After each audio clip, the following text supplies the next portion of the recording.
सभी झारखंडी साथियों को जोहार, आदाब, नमस्कार। झारखंड में 2026 में होने वाले परिसीमन के मामले को लेकर के झारखंड की राजनीति एक बार फिर से एक्टिव नजर आ रही है।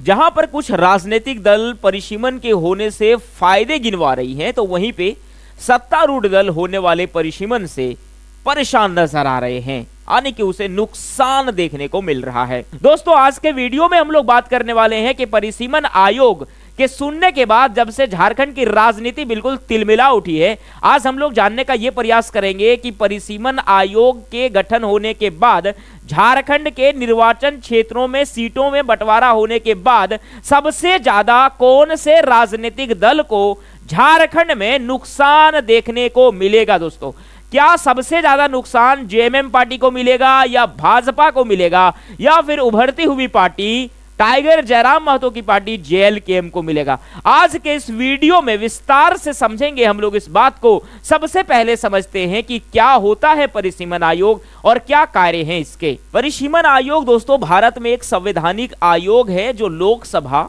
और राज्य के विधानसभा के निर्वाचन क्षेत्रों मतलब इलेक्टोरल कंस्टिट्यूएंसीज की सीमाओं का निर्धारण और इसका पुनर्निर्धारण करता है।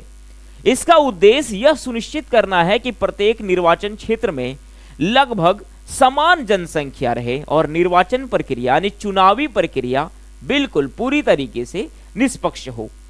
परिसीमन आयोग भारत में एक बिल्कुल स्वतंत्र आयोग होता है दोस्तों, और यह संवैधानिक आयोग है, लेकिन फिर भी यह भारत सरकार और विशेष रूप से कानून और न्याय मंत्रालय यानी ministry of law and justice के तहत काम करता है।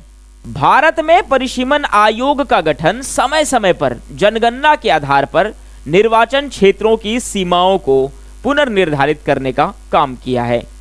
अब तक जितने बार भी परिसीमन गठन हो चुका है उसकी संख्या लगभग 4 है, यानी कि 4 बार अभी तक परिसीमन आयोग का गठन हो गया है।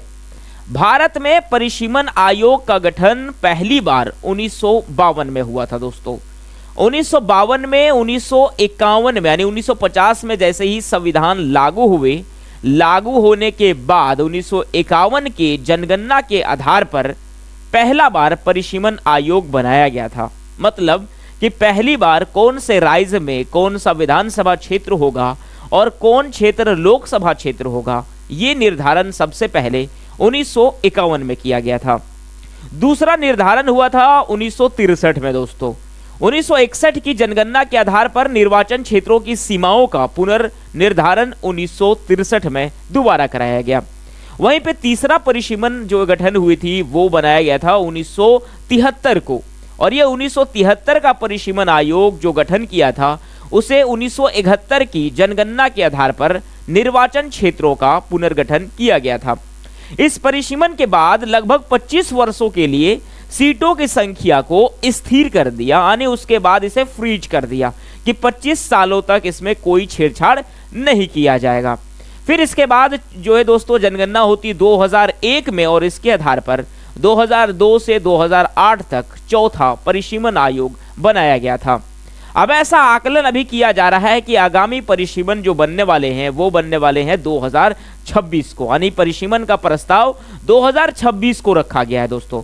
और ये 2026 का प्रस्ताव 2021 की जनगणना के आधार पर इसे लागू किया जाएगा। इस परिसीमन के दौरान लोकसभा और विधानसभा सीटों की संख्या में काफी बदलाव आने को देखने को मिलेगा दोस्तों, काफी वृद्धि होंगी। आगामी 2026 में होने वाली परिसीमन से झारखंड की सीटों में क्या बदलाव आएगा, आज का वीडियो विशेष रूप से इसी ओर जाने वाला है। झारखंड में वर्तमान में लोकसभा की आपको भी पता होगा 14 सीटें हैं, वहीं पे विधानसभा की 81 सीटें हैं। परिसीमन के दौरान जनसंख्या घनत्व के आधार पर सीटों को फिर से एक बार बंटवारा किया जाएगा। अब इससे क्या जो है यहाँ के राजनीतिक प्रभाव पड़ेंगे, कौन से क्षेत्र किस में जाएंगे, ये सारी चीजें देखने को मिलेगा। आदिवासी बहुल क्षेत्रों और शहरी क्षेत्रों में सीटों का बंटवारा में बदलाव की काफी संभावनाएं देखने को मिल रहा है। अनुसूचित जाति जिसे एससी और अनुसूचित जनजाति एसटी के लिए आरक्षित सीटों की संख्या में भी फेरबदल हो सकते हैं, और इस बदलाव से झारखंड में राजनीतिक दलों में भी बदलाव आने की पूरी संभावनाएं नजर आ रही है दोस्तों। अब मामला यहां पे यह आता है कि क्या 2029 में भी हेमंत सोरेन की पार्टी बहुमत हासिल कर पाएगी? तो यह कहना कि हेमंत सोरेन 2029 में सरकार बना पाएंगे, यह बिल्कुल आसान बात नहीं है, भविष्यवाणी नहीं कर सकते हैं। परिसीमन के आधार पर पूरी तरह से भविष्यवाणी करना बिल्कुल कठिन है, क्योंकि यह कई कारकों पर निर्भर करेगा। परिसीमन के प्रभाव के अलावा राजनीतिक समीकरण, जनभावना, गठबंधन और पार्टी की रणनीति भी जो है वो महत्वपूर्ण भूमिका निभाएगी। लेकिन इसके बावजूद परिसीमन के प्रभाव को देखते हुए कुछ संभावित ऐसे भी कारक और चुनौतियां सामने आ सकती हैं, जिससे हम लोग विस्तार से समझते हैं। कौन से पार्टी को सबसे ज्यादा प्रभाव जो है वो देखने को मिलेगा, ये सारी चीजों को हम लोग इसमें विस्तार से समझेंगे। सबसे पहली बात है कि आदिवासी सीटों पर क्या प्रभाव पड़ेगा झारखंड में परिसीमन के आने के बाद। तो झारखंड में आदिवासी समुदाय हेमंत सोरेन और उनकी पार्टी झारखंड मुक्ति मोर्चा यानी जेएमएम का एक प्रमुख वोट बैंक रहा है लंबे समय से। यदि परिसीमन के बाद आदिवासी आरक्षित सीटों की संख्या कम हो जाती है तो जेएमएम को अगले चुनाव में मुश्किलें और चुनौतियां बढ़ते हुए नजर आएंगी। वहीं पे जहां पे गैर आदिवासी क्षेत्र है, वहां पे जेएमएम को सरकार बनाने के लिए अपनी पकड़ को और मजबूत करनी होगी।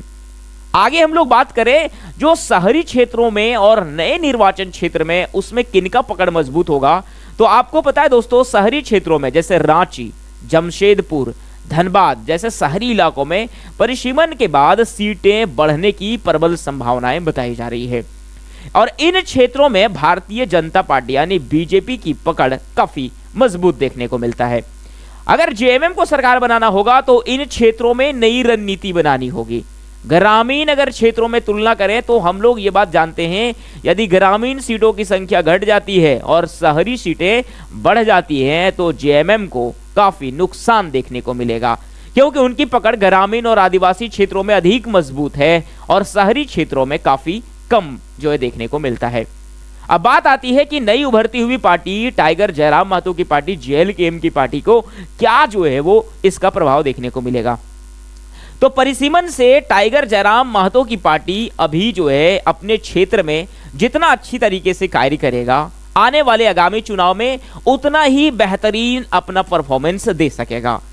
आने वाले समय में अगर लगातार मान लीजिए परिसीमन के बाद अगर जो है वो क्षेत्रों का बंटवारा होता है, विधानसभा क्षेत्र की संख्याएं बढ़ती हैं और उसमें जितना मजबूत बना पाएंगे टाइगर जयराम महतो अपनी जो है बातों को, अपनी जो है वो आइडियोलॉजी को, उतना ही ज्यादा उनको जो है वो सीटें देखने को मिलेगा। वहीं पे भारतीय जनता पार्टी को परिसीमन आने के बाद ये एक अच्छे तरीके से फायदे देखने को मिल रहे हैं, क्योंकि शहरी क्षेत्रों में लगातार विधानसभा क्षेत्रों की संख्या बढ़ेगी और उससे बढ़ने से बीजेपी को फायदा होगा। अब बहुत सारे लोगों का ये मन में सवाल उठ रहा होगा कि ये क्या मोदी के द्वारा बनाया गया एक साजिश है। तो नहीं दोस्तों, 2026 में प्रस्तावित जो परिसीमन है वो किसी के साजिश के जो है वो कारण नहीं हो रहा है, क्योंकि 2026 में परिसीमन आयोग का गठन होना है और उसमें नए निर्वाचन क्षेत्र का बनना है और जैसे जैसे जनसंख्याएं बढ़ते जाती है, जनसंख्या घनत्व के आधार पर जो है वो परिसीमन अपना काम करता है, निर्वाचन क्षेत्रों का जो है वो बंटवारा करती है।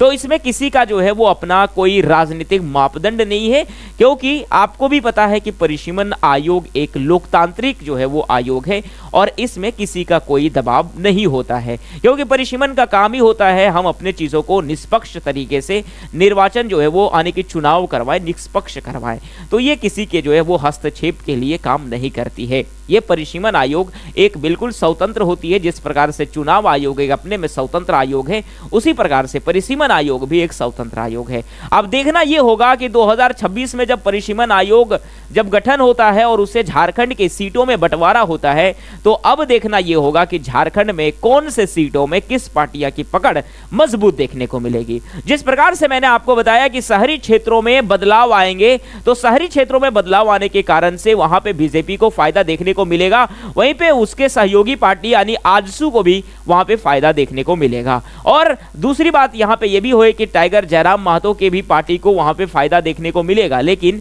जेएमएम को शहरी क्षेत्रों में काफी कम पकड़ होने के कारण से उन्हें नुकसान झेलने को मिल सकता है। दोस्तों, अगर ये आदिवासी क्षेत्रों में या फिर जो है वो एससी क्षेत्रों में, आरक्षित और अनारक्षित क्षेत्रों में अगर सीटों की घटोतरी हो जाती है, यानी आरक्षित क्षेत्रें घट जाती हैं, तो फिर जेएमएम को सरकार बनाना बहुत दुश्वार होगा, बहुत मुश्किल होगा। और फिर इसके बाद यहां पे एक नई उभरती हुई पार्टी सामने आएगी, टाइगर जयराम महतो की जेएलकेएम पार्टी। अब ये मुद्दा यहां पे रहेगा कि 2026 तक में या 2029 तक में टाइगर जयराम महतो कितने प्रभावशाली बन पाते हैं, कितने जो है वो ज्यादा प्रभाव डाल पाते हैं झारखंड के राजनीति में, और कितने तरह के लोगों के विचार को बदल सकते हैं। जिस तरह से लोगों के विचार को बदलेंगे, परिसीमन आयोग में उनका दबदबा, उनके क्षेत्रों का बंटवारा के कारण से दबदबा बढ़ते हुए नजर आएगा।